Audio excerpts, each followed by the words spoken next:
Hi, this is Nicole Rivera, and you're listening to the Stop Writing Alone podcast. I may have said this last week, but it's been a bit of a week over here. Last week, when last episode went live, it was the first day I sent my son back to school after a week of being homesick. And by Sunday night, he was sick again. Oh, we went through this all over again. He's been home, and I'm hoping that he'll be back at school as you're listening to this. But needless to say, when it came time to sit down and record this episode, I found myself sort of floundering for inspiration about what to talk about because I'm mentally wiped.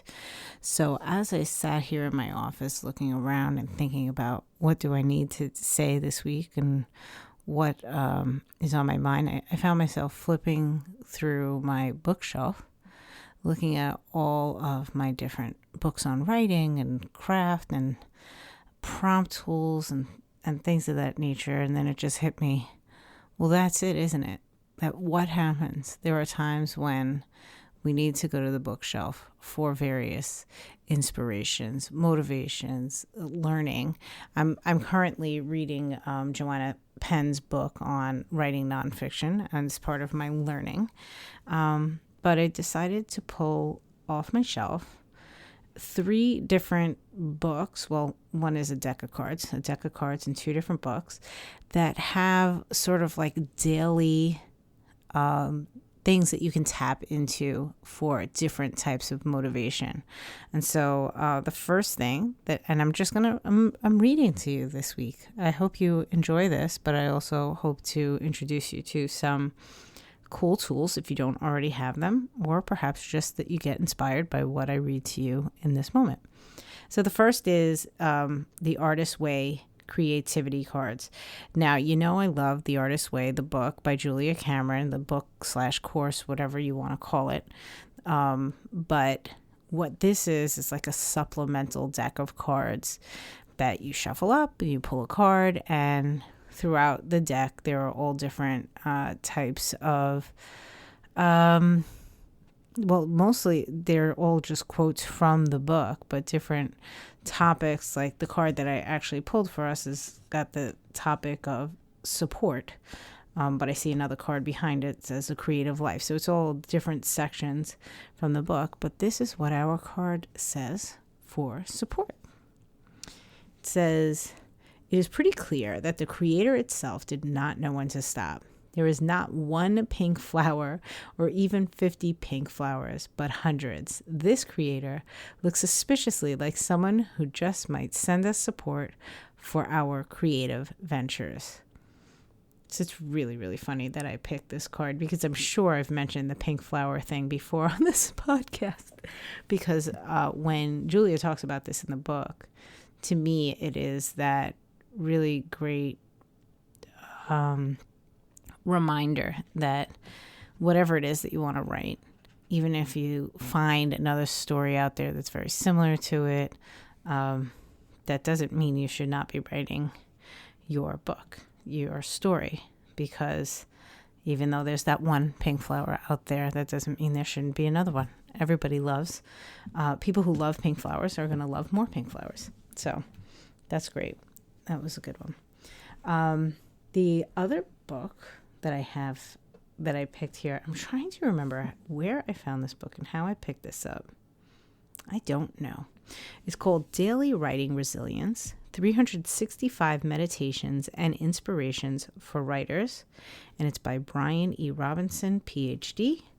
And this book literally has an entry for every single day of the year. So at the top of each page is the date, and then the topic for the day, a quote beneath it, and then just a brief, I don't even want to call it an essay, a couple of paragraphs about the topic, and then a summary in today's takeaway. So I'm going to read March 17th, since that is the date this episode will go live. So March 17th says, "Celebrate your writing triumphs." And the quote beneath says, "People dress up for funerals. Why not dress up to celebrate that you're alive?" And that was by Gary Talese. Then the author writes, who again is Bryan E. Robinson, "It's unlikely that we'll get a ticket tape parade down Fifth Avenue when our novel is launched or after we win an award. Still, our accomplishments are important milestones worthy of recognition with great fanfare. After all of our hard work, we deserve to underscore the markers on our road to writing success, whether it's an after party at a book launch, drinks with close friends, or a bash at our home. It could even be a silent fist pump we give ourselves. Celebrations are the glue that binds us together with our families, friends, and our writing entourage. They provide memorable moments that mark our writing progress and successes. They create memories to look back on with joy and gratification, timeouts between the grueling deadlines and pressures for our souls to stretch, yawn, and spit before writing demands reoccur. Celebrations are our rewards for a job well done." Today's takeaway: celebrate your writing triumphs with unrestrained joy in any way that allows you to give yourself the thumbs up and pats on the back that you deserve for all your hard work. Trying not to laugh that this is the time I've decided to open up this book and read this to you, because I'm all about this all the time. I promise not every single entry in here is sounds like it was written by me. But it's a really great book. And if you go through, I'll just say March 18th says, "Shy away from forecasting." That's the topic. And the 19th says, "Recharge your batteries." The 20th says, "Watch for moments of gray." So it's a really quick read every day to sort of dip into and just, get a little reminder or a little pep talk. And again, that's Daily Writing Resilience by Bryan E. Robinson. And the last one that I want to share with you, I feel like I may have shared on the podcast before, but maybe like in the first year of the podcast. This is the Writer's Devotional. It's a really pretty book. It's kind of got like a velvety cover, hardcover, and it says it's 365 inspirational exercises, ideas, tips, and motivations on writing. And this was put together by Amy Peters. And what I like about this book, I do remember I bought this book many, many years ago in Barnes & Noble, is that it's organized by week. So it doesn't have the dates like the last book. So it has each week of the year, and then the weeks are separated into themes. So this definitely speaks to my sensibilities. So every Sunday is a writing prompt. Every Monday is Writers on Writing, and it's just one page. Each day is one page. Tuesday is a motivation essay. Wednesday is what they call writing class. Thursday is editing. So there's an essay on some aspect of, the technicalities of writing. Friday is a biography. So it's wonderful. Every single Friday you get a one-page synopsis of some writer in history. And Saturday is the very dangerous books to read. But each Saturday it's just one book, a little quote either about it or from it, and then just a short synopsis of the book and kind of why it's being recommended to you. So I was going to read Thursday of this week of the year, but I figured if I'm going to give you a card on, I read the creativity card from The Artist's Way, and I read, an essay from the Daily Writing Resilience. Why not give you this week's writing prompt from this writer's devotional so that you can actually sit down and write something now, because I love writing prompts. So this is from week 11 of the writer's devotional. And it would be the Sunday entry because it is the writing prompt. And the writing prompt is simply 2 disparate experiences of the same place. So 2 disparate experiences of the same place. That's the prompt. And then the rest of the page just goes into depth explaining what you're going to write about. So it says, in this prompt, you will explore 2 different points of view of the same location. Can 2 people see the same world in totally different ways based on their personal frames of reference? Are some doors open to one and not the other? Can they live in the same house and live 2 entirely different lives? For example, in the best-selling novel Little Bee, author Chris Cleave switches his story between different narrative voices, all experiencing life in the same places. First, there's Little Bee, a 16-year-old Nigerian orphan who stows away to Britain to escape certain death. Then there's the upper middle class English couple who's intrinsically connected to her. The setting of the novel switches from the beaches of Nigeria to present-day London, and all of the characters share their impressions of each of these locations. You don't have to employ the tool of switching narrators to get this point across. It's more important to be able to see the world through 2 or more different lenses. And that's it.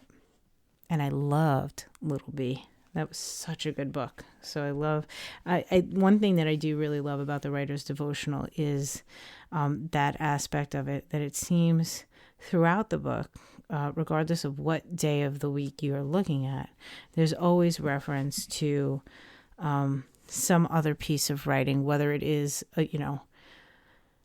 something that the writer who's being focused on wrote, or as you saw, here we are talking about a writing prompt, but even in the writing prompt entry, we're being brought back to literature that exemplifies that. It's just really, it's a dangerous book if you're trying not to add to your TBR list. But if you are looking for motivation and then also places to sort of see this type of stuff in action, I think Amy Peters did a really good job of that throughout this book, constantly giving us exemplary writing to look at. So that's really, really cool. So that is all I'm going to share with you this week, because now I've given you something to write, and I love that writing prompt. I think that's,